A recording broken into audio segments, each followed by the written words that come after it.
Et là, bon, ils disent que calculer le pH de solution de concentration, sachant que le pKa. Maintenant, pour appliquer le pH, d'accord, il faut savoir quel pH appliquer. Parce que quand on parle de pH, on parle de pH soit d'une espèce forte ou bien d'une espèce faible. Voilà la différence. Maintenant, quand on parle d'une espèce forte ou faible, tout dépend de la dissociation. Si l'espèce est fortement dissociée ou bien faiblement dissociée, tout simplement. Donc, plus une espèce, c'est-à-dire un acide ou bien une base, est facilement dissociée ou bien fortement dissociée, on dit que on va appliquer le pH de l'acide fort ou bien la base forte. Ici, une espèce est très faiblement dissociée, comme l'acide acétique. Là, on va appliquer le pH d'un acide faible. Et comment on peut savoir, à partir de données, c'est ça, c'est le pKa. Le pKa, c'est l'indicateur de la force d'acidité. Prenez ça comme une loi. Pour un pKa inférieur à 0, on est face à une espèce forte. D'accord? Donc là, une espèce forte, directement. Ici, le pKa est supérieur à 0 et inférieur à 14, on est face à une espèce faible. Donc tout simplement, c'est ça la loi. Quand vous lisez dans un exercice et vous avez une donnée, comme ici, on nous donne le pKa de NH4+ est égal à 9,2. C'est 9,2, regardez là, 9,2, on est dans ce cas. On est ici. Donc, on admet que le NH4+ est un acide faible.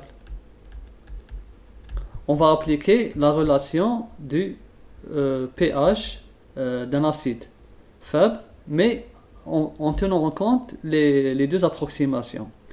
Vous trouverez ça dans le cours. Et ces deux approximations, on va obtenir un pH est égal à 1,5 pKa plus log de Ca. Voici le pH d'un acide faible. Pourquoi? Parce qu'il est faiblement dissocié. Comment on a su qu'il est faiblement dissocié? À partir de pKa. Voilà, et on va juste faire l'application. Donc le pKa c'est une donnée, la concentration de l'acide, puisque on admet qu'il est très faiblement dissocié. Donc cette concentration c'est la concentration donnée. D'accord? Donc l'acide est présent plus sous forme NH4+ que NH3. Donc voilà la relation. Et on va appliquer comme ça. Donc pH est égal à 1,5 pKa 9,2 plus log la concentration du NH4+ c'est 0,4 mol par litre. 0,4 mol par litre. Bien sûr, là on parle d'activité est égal à la concentration. Et ici on divise par 1 mol par litre. Il n'y a pas d'unité. D'accord? Et je vais obtenir une valeur de pH 4,8. Voilà la valeur du pH du NH4+. Voilà. Du NH4+. Donc c'est la solution d'ammonium. C'est-à-dire à partir de pKa. Donc c'est assez simple. C'est-à-dire là on vient de voir quand l'acide est faiblement dissocié. Maintenant pour l'exercice 4. Quel est le pH de chacune des solutions aqueuses suivantes? Donc on a différentes espèces, différentes solutions, HCl, NaOH et acide acétique. On va déterminer dans chaque cas le pH, on va déterminer le pH. Donc je vais écrire là l'exercice 4. On nous donne le HCl. Le HCl, il est complètement dissocié. Cl moins plus H plus. Je sais qu'il est complètement dissocié. Déjà, le pKa, il n'est pas donné. C'est une chose.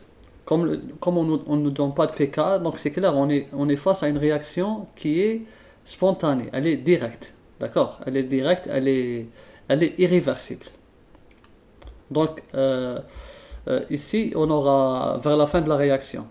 Donc, par exemple, ici, à T0, j'ai C0, 0, 0. À T fin, j'ai ici psilon, c'est-à-dire une très faible quantité. Et là, j'aurai C0, C0. C'est-à-dire que tout l'acide se dissocie en H+, et Cl-. Et qu'est-ce que je vais faire? Ici, C0, c'est 0,01 fois molar.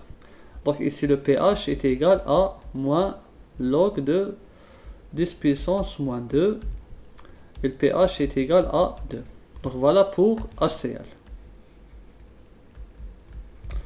Maintenant, la deuxième solution, c'est la solution base. NaOH aussi, c'est une base qui est complètement dissociée en Na+, plus OH-. La même chose ici, à T0, j'ai, on va dire Cb, 0, 0, et à T fin, là, j'aurai une très faible quantité, et là, j'aurai Cb, Cb, complètement dissocié. Ici, je vais appliquer le pH. Bon, ici, j'ai pas, si vous voyez, j'ai pas le H+. On a différentes façons d'écrire. Mais, qu'est-ce que j'ai par contre? J'ai le pOH. pOH est égal à moins log de OH-. Et je fais moins log de Cb. Donc, c'est moins log de la concentration de NaOH, c'est combien? C'est toujours 0,01. 10 puissance moins 2. Donc, le pOH est égal à 2. Donc, je n'ai pas terminé.